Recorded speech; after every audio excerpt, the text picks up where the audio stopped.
2024 లేదా 25లో డిగ్రీ లేదా బీటెక్ చదివారా? సాఫ్ట్వేర్ జాబ్ కోసం ఎదురు చూస్తున్నారా? అయితే కోడ్ జ్ఞాన్ 100 డేస్ కోర్సులో చేరండి, జాబ్ సాధించండి. Welcome to Suman TV. నేను మీ సుమన్ టీవీ నాగ్. వారసత్వపు హక్కు చట్టం అని చెప్పేసి ఒకటి ఉంటుంది. జనరల్గా తండ్రి చనిపోయిన తర్వాత కొంతమంది నేను సెకండ్ వైఫ్ కొడుకుని, లేదంటే నేను పలానా అని చెప్పేసి, లేదా మూడో వైఫ్కి సంబంధించినటువంటి కొడుకుని, నాకు కూడా ఆస్తి పైన హక్కు ఉంది, ఆ వారసత్వం మీద నాకు కూడా అన్నీ ఉన్నాయి లీగల్గా చూసుకుంటే అని చెప్పేసి అంటూ ఉంటారు. అసలు వారసత్వపు హక్కు చట్టం ఏం చెప్తోంది? నిజంగానే సెకండ్ మ్యారేజ్, థర్డ్ మ్యారేజ్ ఎవరైనా చేసుకునేటువంటి వాళ్ళకు కూడా, అటువంటి పిల్లలకు కూడా దీని మీద లీగల్గా చూసుకుంటే నిజంగానే హక్కు ఉంటుందా? దానికి అసలు చట్టం ఏం చెప్తుంది అనేది ఈరోజు మనతో పాటు హైకోర్టు అడ్వకేట్ అలగిరి రవీంద్రనాథ్ గారు ఉన్నారు. అది వారి మాటలోనే తెలుసుకుందాం. Hello sir. హాయ్ నాగరాజ్ గారు. వారసత్వపు హక్కు చట్టం, లీగల్ హెయిర్స్. సార్, చాలామంది అంటే సెకండ్ మ్యారేజ్ చేసుకున్నటువంటి వాళ్ళు ఉంటారు, థర్డ్ మ్యారేజ్ చేసుకున్నటువంటి వాళ్ళు కూడా ఉంటారు. సో వాళ్ళకు కూడా పిల్లలు వచ్చేస్తారు, బట్ తండ్రి మాత్రం ఒకడే ఉంటాడు. సడన్ లాస్ తర్వాత ఏం జరుగుతుందని అంటే, నాకు కూడా అందులో ఆస్తి వాటా ఉంది అని చెప్పేసి అడగడానికి వచ్చేటువంటి వాళ్ళు ఉంటారు. అవునండి. దానికి ఎలాంటి రైట్స్ ఉంటాయి? నిజంగానే రైట్స్ వాళ్ళకు ఉంటాయా? ఉంటే ఎలాంటి రైట్స్ ఉంటాయి? హిందూ వారసత్వపు హక్కు చట్టం 1956, అందులో సెక్షన్ 8, 9, 10, 23, 24 ఈ సెక్షన్స్ అన్నీ కూడా అసలు లీగల్ హెయిర్స్ అంటే ఎవరు, అంటే వారసులు అంటే ఎవరు అని చెప్పి క్లియర్గా డీటెయిల్గా ఇచ్చారు. ఒక ప్రాపర్టీ ఉంది, ఆ ప్రాపర్టీ తన తండ్రిని అనుభవిస్తున్నారు. అనుకోకుండా ఏదైనా విషయం జరిగి తండ్రి చనిపోయిన తర్వాత అతను విల్లు కూడా రాయలేదు. విల్లునామా రాస్తే ఆ ఆస్తి ఎవరికైనా చెందే విధంగా ఉంటుంది. అతను విల్లునామా రాయలేదు, ఏమి రాయలేదు, ప్రాపర్టీ ఉంది, అతను చనిపోయారు. తల్లి మాత్రం ఉంది.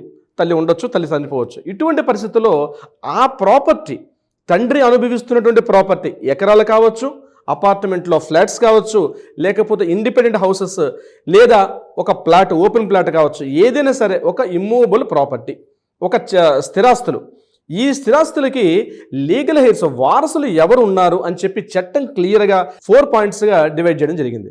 దీన్ని క్లాస్ 1 లీగల్ హెయిర్స్ అంటారు, క్లాస్ 2 లీగల్ హెయిర్స్ అంటారు, యాగ్నెట్స్ అంటారు, కాగ్నెట్స్ అంటారు. సో ఈ ఫోర్ డివిజన్స్లో ఈ మొత్తం ఇప్పుడు నేను చెప్పిన వారసులు అనే వాళ్ళు ఇందులోకి వస్తారండి. ఫస్ట్ క్లాస్ 1 లీగల్ హెయిర్స్ ఎవరు అంటే, క్లాస్ 1 లీగల్ హెయిర్స్ అంటే ఆ తండ్రికి ముందుగా ఉన్నటువంటి కొడుకు, కుమార్తె, మూడవది భార్య, నాలుగవది తల్లి. ఈ సీక్వెన్స్లో ఉండాలి. యాక్చువల్ ఫస్ట్ కొడుకు, కూతురు తర్వాత భార్య తర్వాత తల్లి. అంటే చనిపోయినటువంటి వ్యక్తికి తల్లి ఉంటే కూడా ఆ ప్రాపర్టీని 4 పార్ట్స్గా డివిజన్ చేస్తారు. ఇక్కడ కొడుకు లేడు, కొడుకు భార్య ఉంది, కొడుకు భార్య కూడా లీగల్ హెయిర్ అవుతుంది. అదేవిధంగా ఆ కొడుకు భార్య లేదు, కొడుకుకి కొడుకు ఉన్నాడు, అతను కూడా లీగల్ హెయిర్ అవుతాడు. అదేవిధంగా కూతురు ఉంది, సో కూతురు చనిపోయింది, కూతురు యొక్క భర్త ఉన్నాడు, అంటే అల్లుడు గారు ఉన్నారు, అతనికి వస్తుందా? అల్లుడికి రాదు. ఆ కూతురికి కూతురున్నా, ఆ కూతురికి కొడుకున్నా, వీళ్ళందరినీ క్లాస్ 1 లీగల్ హెయిర్స్ అంటారు వీళ్ళు. సో దిస్ ఈజ్ మనకి సెక్షన్ ప్రకారం, హిందూ వారసత్వ చట్ట ప్రకారం ఒక ప్రాపర్టీ ఈ రకంగా విభజించబడుతుంది. క్లాస్ 1 లీగల్ హెయిర్స్ అనే ఫస్ట్ చాప్టర్. ఇప్పుడు క్లాస్ 1 లీగల్ హెయిర్స్ ఎవ్వరూ లేరు ఇక్కడ, అందరూ రకరకాలుగా జరిగిపోయి ఉంటాయి. అటువంటి సందర్భాల్లో నెక్స్ట్ ఆప్షన్ వచ్చేది క్లాస్ 2 లీగల్ హెయిర్స్ అంటారు. క్లాస్ 2 లీగల్ హెయిర్స్ కింద ఎవరు వస్తారు? క్లాస్ 2 లీగల్ హెయిర్స్ కింద తండ్రి వస్తారు. ఫస్ట్ పార్ట్ తండ్రి తర్వాత సోదరులు వస్తారు. అంటే సోదరులు అంటే ఎవరైతే చనిపోయిన వ్యక్తికి యొక్క సోదరుల యొక్క వాళ్ళ పార్ట్ అనేది ఇక్కడ క్లాస్ 2 లీగల్ హెయిర్స్ కింద డివిజన్ చేయబడింది. ఇప్పుడు క్లాస్ 2 లీగల్ హెయిర్స్ కూడా లేరనుకుందాం కాసేపు. అప్పుడు ఎవరు వస్తారంటే యాగ్నెట్స్ అనే వాళ్ళు వస్తారండి. అంటే దిస్ ఇస్ క్లాస్ 3 డివిజన్. వీళ్ళు క్లాస్ 3 అనకుండా యాగ్నెట్స్ అంటారు. యాగ్నెట్స్ అంటే చనిపోయిన వ్యక్తి యొక్క పితృవంశీకులు, అంటే ఫాదర్ తరపున ఉన్నటువంటి రిలేషన్స్ అందరినీ కూడా యాగ్నెట్స్ అంటారు. అంటే ఎవరు? అతని యొక్క బాబాయ్, పెదనాన్న, చిన్నాన్న ఎవరైనా ఉంటే వాళ్ళందరినీ యాగ్నెట్స్ కిందకు వస్తారు. ఇది క్లాస్ 3 డివిజన్ కిందకు వస్తారు. ఇప్పుడు క్లాస్ 3 కూడా లేరనుకుందాం కాసేపు. ఇక 4th పార్ట్ కాగ్నెట్స్ కిందకు వస్తారు. ఈ కాగ్నెట్స్ అంటే ఎవరు? అతను చనిపోయిన వ్యక్తి యొక్క మదర్ తరపున ఉన్నటువంటి బంధువులందరూ కూడా, అంటే మేనమామ, మేనత్తలు, వీళ్ళు ఎవరైనా ఉంటే వాళ్ళందరికీ ఆ ప్రాపర్టీ లీగల్ హెయిర్ కింద వస్తారు. సో ఎవరైనా వ్యక్తి చనిపోయినటువంటి వ్యక్తి విలునామా రాయకుండా చనిపోతే ఆ యొక్క ప్రాపర్టీ ఇప్పుడు నేను చెప్పిన డివిజన్ ప్రకారం class 1 legal hairs, class 2 legal hairs, మూడోది యాగ్నెట్స్, 4th ఇస్ ద కాగ్నెట్స్ అని ఈ రకంగా డివిజన్లో ఉన్నటువంటి ఎవరైతే ఉంటారో వాళ్ళందరూ కూడా ఆ యొక్క ప్రాపర్టీకి లీగల్ హెయిర్స్ లేకపోతే వారసులుగా పరిగణించబడతారు చట్ట ప్రకారంగా. ఇప్పుడు క్లాస్ 1 లేరు, క్లాస్ 2 కూడా లేరు, క్లాస్ 3 కూడా లేరు, అంటే యాగ్నెట్స్ లేరు, కాగ్నెట్స్ లేరు, ఇప్పుడు ఎవ్వరు లేరు. ఇప్పుడు ఏమవుతుంది అంటే దాన్ని ఎస్టీట్ అంటారు. ఎస్టీట్ అంటే ఆ టోటల్ ప్రాపర్టీ ఏదైతే ఉందో అది పూర్తిగా భారత ప్రభుత్వం ఆధీనంలోకి తీసుకుంటారు. దీన్ని గవర్నమెంట్ ల్యాండ్స్ ని మనం చాలా చోట్ల చూస్తుంటాం. ఈ రకంగా వచ్చిందే గవర్నమెంట్ ల్యాండ్ అనమాట. అంటే ఈ సెక్షన్లో ఉన్నటువంటి ఎవరు కూడా లేకపోతే, ఇప్పుడు నేను చెప్పిన 1, 2 యాగ్నెట్స్ కాగ్నెట్స్ ఎవరు లేకపోతే గవర్నమెంట్ సెక్షన్ 26 ప్రకారం 1956 వారసత్వ చట్టం ప్రకారం ఈ టోటల్ ప్రాపర్టీ అంతా కూడా గవర్నమెంట్ దీన్ని పూర్తిగా స్వాధీనం చేసుకొని కలెక్టర్ గారికి పూర్తిగా పవర్స్ ఉంటాయి. కలెక్టర్ గారు మొత్తం నోటీస్ ఇస్తారు, ఒక పబ్లిక్ డొమైన్లో పెడతారు, నోటిఫికేషన్ రిలీజ్ చేస్తారు. ఇవన్నీ చేసిన తర్వాత కూడా ఎవరు కూడా దానికి రాకపోతే ఆ ప్రాపర్టీని ప్రభుత్వం తీసుకునే విధంగా మన హిందూ వారసత్వ హక్కు చట్టం ప్రకారం కూడా నిర్వచించబడి ఉంది. సో ఇప్పుడు నేను చెప్పినటువంటి ఈ సీక్వెన్స్లో ఎవరైనా ఆ ప్రాపర్టీకి రిలేటెడ్ ఉంటే ఇమీడియట్గా కోర్టుకి వెళ్ళి ప్రూవ్ చేసుకుని మేము వారసులు అని ప్రూవ్ చేసుకోవాల్సిన అవసరం కూడా ఉంటుంది. మేము వారసులు అనేటువంటి విషయం ఎలా ప్రూవ్ చేసుకోగలుగుతారు? వారసులు అని ఎలా ప్రూవ్ చేసుకోవాలంటే దీనికి లీగల్ హెయిర్ సర్టిఫికేట్స్ అంటారు. దాన్ని ఇష్యూ చేసే అథారిటీ ఇంతకుముందు ఎంఆర్ఓ ఆఫీస్కి ఉండేది. ఎంఆర్ఓ గారికి ఈ యొక్క అథారిటీ ఉండేది. ఆయనకి ఇప్పుడు రీసెంట్గా ఏం చేశారంటే గడిచిన ఒక 2001 తర్వాత నుంచి ఆ ఎంఆర్ఓ గారికి ఒక అధికార పరిధి పూర్తిగా తగ్గించి ఆయనకి మాత్రం ఫ్యామిలీ మెంబర్ సర్టిఫికేట్ ఇచ్చే అధికారం చేశారు. అంటే ఎప్పుడైనా ఇటువంటి సందర్భాల్లో ఫస్ట్ ముందుగా డెత్ సర్టిఫికేట్ తీసుకొని ఎంఆర్ఓ గారిని సంప్రదించినప్పుడు ఎంఆర్ఓ గారు ఏం చేస్తారంటే ఫ్యామిలీ మెంబర్ సర్టిఫికేట్ అన్నటువంటి ఒక సర్టిఫికేట్ని ఇష్యూ చేస్తారు. అంటే మేము చనిపోయినటువంటి వ్యక్తి యొక్క మేము ఏ రకంగా ఇప్పుడు నేను చెప్పినటువంటి ఈ క్లాస్ 1, క్లాస్ 2 యాగ్నెట్స్ కాగ్నెట్స్ ఇందులో వస్తామని చెప్పి దీన్ని ఇమీడియట్గా క్లెయిమ్ చేసుకోవాలి. తన ఫ్యామిలీ మెంబర్ సర్టిఫికేట్ అనేది ఎంఆర్ఓ గారు ఇస్తారు.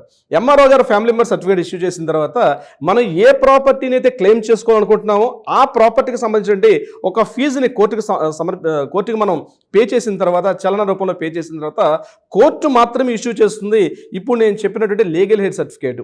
ఇది బాగా గుర్తుపెట్టుకోవాలి. ఇంతకుముందు ఎంఆర్ఓ గారు ఇచ్చారు, ఇప్పుడు ఎంఆర్ఓ ఇచ్చిన లీగల్ హెయిర్ సర్టిఫికేట్ మాత్రం వ్యాలిడ్ కాదు.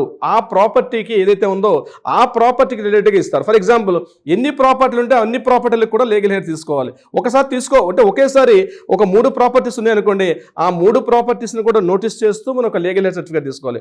ఒకేసారి తీసుకోకపోతే మళ్ళీ ప్రతిసారి ప్రతి ప్రాపర్టీ కూడా లీగల్ హెయిర్ సర్టిఫికేట్ తీసుకునే అవసరం అయితే ఉంటుంది. ఒకసారి legal heir certificate court issue చేస్తుంది. ఆ legal heir certificate court issue చేసినటువంటి ఆ సర్టిఫికేట్ తీసుకెళ్లి ఎంఆర్ఓ గారిని ఆర్డీఓ గారిని కలిసినప్పుడు ఈ యొక్క లీగల్ రైట్స్ ఏవైతే ఉంటాయో ఆ ప్రాపర్టీ మీద లీగల్ రైట్స్ ఉంది మ్యూటేషన్ ద్వారా ఆ ప్రాపర్టీ నేమ్ కరెక్షన్ మనం చేసి ఆ డాక్యుమెంట్ ఉంది మనం కరెక్షన్ తీసుకుంటే ఇంకా అక్కడి నుంచి కూడా ఆ డాక్యుమెంట్ ఉంది కంటిన్యూ అయ్యే అవకాశం ఉంటుంది ఇటువంటి సందర్భాలు. అందుకని మనం ప్రసారం అంటాం పెద్దవాళ్ళందరికీ తెలిసేది ఏంటంటే ఒక ప్రాపర్టీని సంపాదించడం ఎంత కష్టమో దాన్ని తన ముందు తరాలకు ఎటువంటి వివాదాలు లేకుండా అందివ్వాలంటే తప్పనిసరిగా వీలునామా రాసుకోవాలని చెప్పి మన అనేక సందర్భాల్లో కూడా మనం వీడియోస్ చేయడం జరిగింది నాగరాజు గారు. సో ఇటువంటి ఇష్యూస్ లేకుండా ఒక లీగల్ హెయిర్ సర్టిఫికేట్ అనేది it is very lengthy process.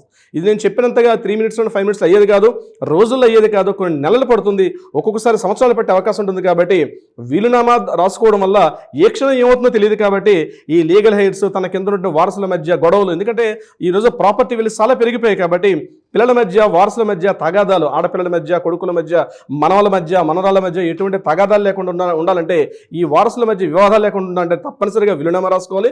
ఆ వీలునామా రాసుకుంటే ఇటువంటి ఇప్పుడు మనం చెప్పే ఈ వివాదాలు లేకుండా ఉండే అవకాశం ఉంటుంది. నాగరాజ్ గారు ఎలా సార్ అంటే ఇటువంటి కాంప్లికేటెడ్ సిచ్యువేషన్స్ కానివ్వండి, ప్రాబ్లమ్స్ కానివ్వండి చాలామంది ఫేస్ చేసేటువంటి వాళ్ళు ఉంటారు. అటువంటి టైంలో మిమ్మల్ని అప్రోచ్ అవ్వాలంటే ప్రాసెస్ ఏంటి? తప్పనిసరిగా నాగరాజు గారు కింద స్క్రోల్ అవుతున్న నెంబర్ని కాంటాక్ట్ చేయగలిగితే మన లీగల్ టీం వాళ్ళకి అప్రోచ్ అయ్యి వాళ్ళకి కావాల్సిన సలహా సంప్రదింపులు ఇచ్చే ప్రయత్నం చేస్తారు. అదీ కాకుండా లీగల్గా ఏదైనా కోర్టులో ఏదైనా వివాదాలు ఉంటే కూడా వాటికి కూడా పరిష్కారం చూపించే దిశగా ప్రయత్నం చేస్తారు Nagaraju garu. Anyways thank you so much Ravindranath garu. Thank you so much sir. Suman టీవీలో మీ పర్సనల్ అండ్ బిజినెస్ ప్రమోషన్స్ కోసం కింది నెంబర్కి కాంటాక్ట్ చేయండి.